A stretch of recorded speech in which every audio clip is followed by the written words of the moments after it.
This is Dana, and welcome to my channel. Today is Thursday, and it is February the 8th, and I'd like to talk to you about what it's like being an American citizen living abroad. And the place I'm going to talk about is South Korea. And it's a little what I would call country town called Tumbler, which is where Camp Casey is, about 7 miles from the demilitarized zone. I was there for 15 months, and I lived in the village for a while. I'll get on to that part. But what I want to say about Americans living over the seas is most of the time, most will be more. Today is Slavarian. It is Presterius Day, feast at St. Martin in Armenia. That's all. I was not prepared at all. No one even told me what they thought the country was like. I just went there assuming it was like where I'd lived all my life thus far, which was in the United States. I was wrong. And you can pretty well bet that if you think you're going to go overseas and live for any period of time, that you'll be wrong too. If you think it's the same as the States, it is not. I flew into a place called Osan Air Base, which was south of the capital city of Seoul. And I was on a military charter called the Flying Tigers. Might be familiar to some of you people who are listening.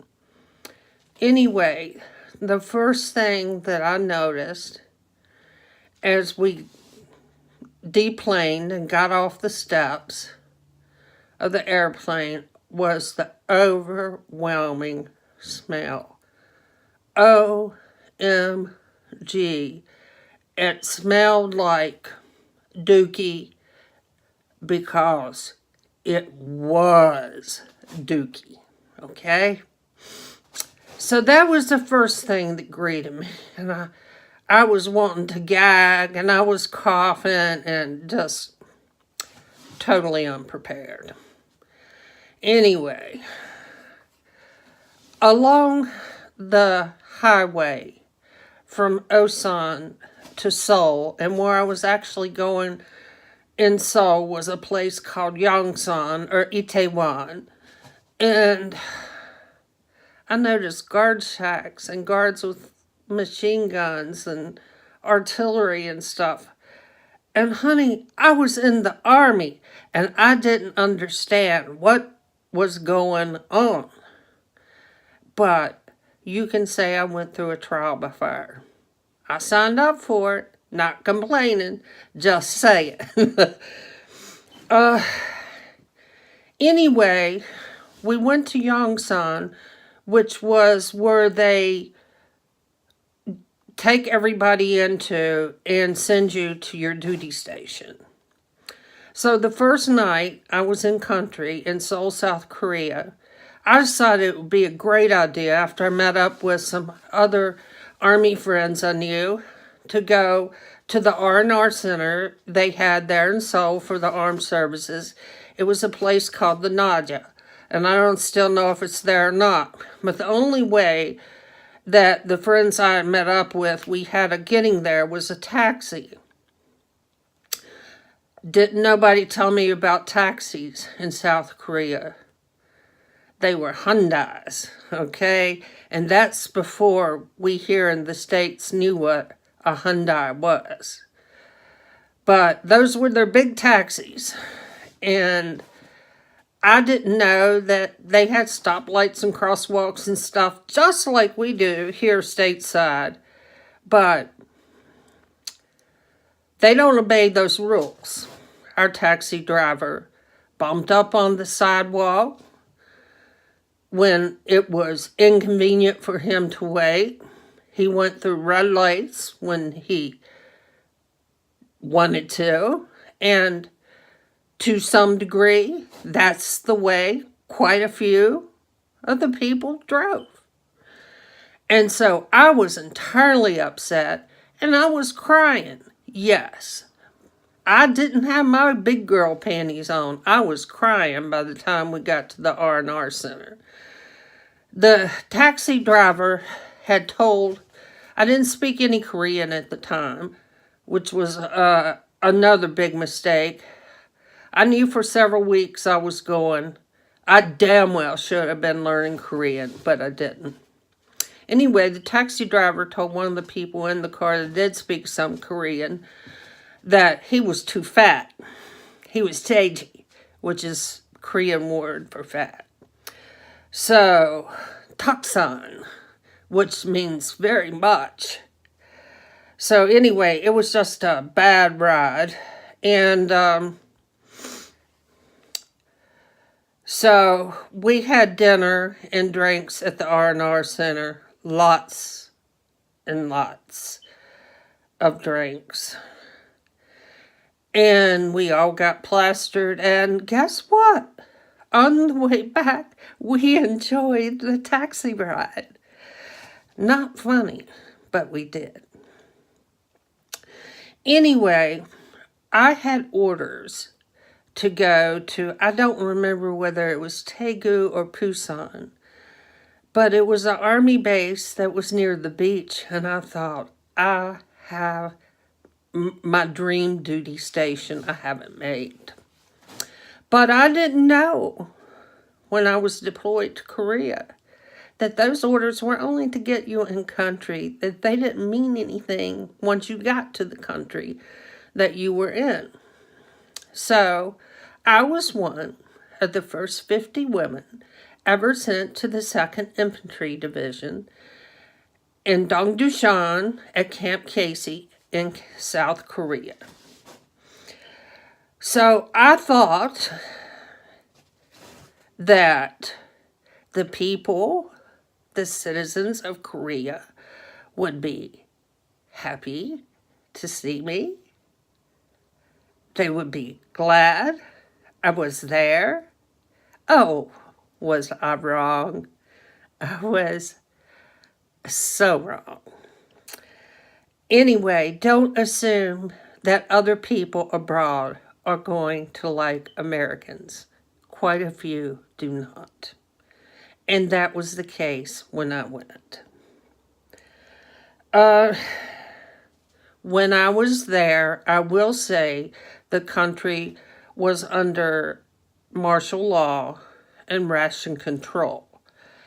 And that was something they were dead ass serious about.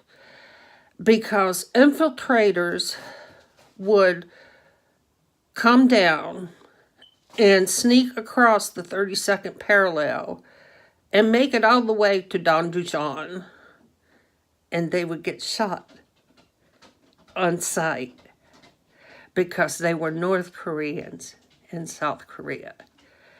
And as an example to others that would think they might want to do that, they would leave the person's remains there for a day or so. Usually never longer than a day. But that was tough stuff. Anyway, ration control was, we couldn't get but so much coffee at the canteen. We couldn't get but so much liquor. We couldn't get but so much sugar. We couldn't get but so many refrigerators, etc., so on and so forth. Because they were black marketed. And that's the way some of the GIs made some money off of the locals. Anyway, I did go live in the village for a while. And the first bar I went to was what they call a GI bar. And I asked for Pepsi and chips. I got Pepsi and fish. And I thought it looked odd because it wasn't a bag of chips, but the bag of what I thought was chips was flat. That's because it was dried fish. It was not a big potato chip. It was dried fish. Yuck! I still don't like it to this day. Anyway, I also got introduced to something there called makgeolli, which is Korean beer, which looks kind of white like milk or milky when they pour it into a glass. And it's hot. They sit it on like a stove and heat it up. I say yuck again, but the yuck was on me because I learned to like it. I also was introduced to something there called soju. And they say, it is rumored, that over there it was made with embalming fluid. I don't know. But it was a wild drink. Worse than any 151 or White Lightning or anything that I've ever had here stateside. So beware that your food is going to be very different. And people are not going to eat like you do.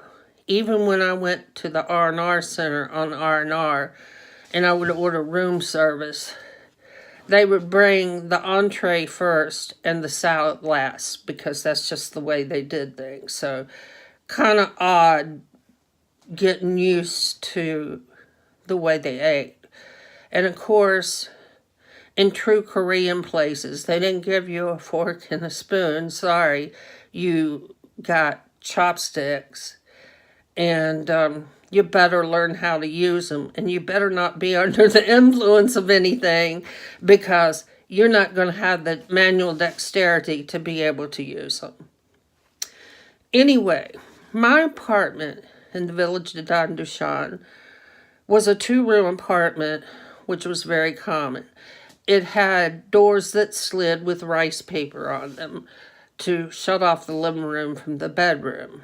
And the bedroom was just a mattress on the floor. They called it a yo, but it was just a mattress on the floor.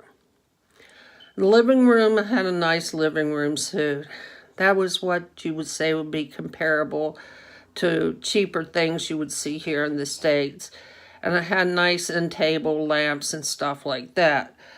Also, I had a gentleman that came to the house to do my linen, I guess you would say, and I picked out the color and the designs and all went on it. So I had something to put on my coffee table and end tables. I thought that was sort of unique. My kitchen was outside. I had to open my door where I sat down and took my shoes off. No, I didn't walk in my house with my shoes. I tried that, and I had a house girl, and she let me know really quick that she wasn't going to clean my house if I wore shoes in it. So I learned not to wear shoes. Anyway, in my kitchen, did not have a refrigerator. All I had was a hot coal stove, one chunk of coal sitting on another press, on another top of another compressed coal. And that's how I cook my ramen noodles and things like that. Most interesting, I had a neighbor who was a Korean native, and she was a girlfriend to a male soldier that I was stationed there with.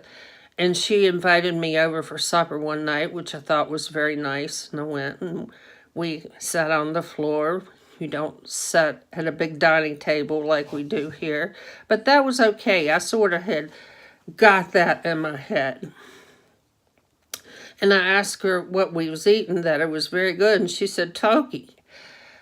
And I thought, oh, turkey. I love turkey and gravy. Well, what she meant to say was rabbit. Which that was not foreign to me, but it was foreign to me in that I didn't understand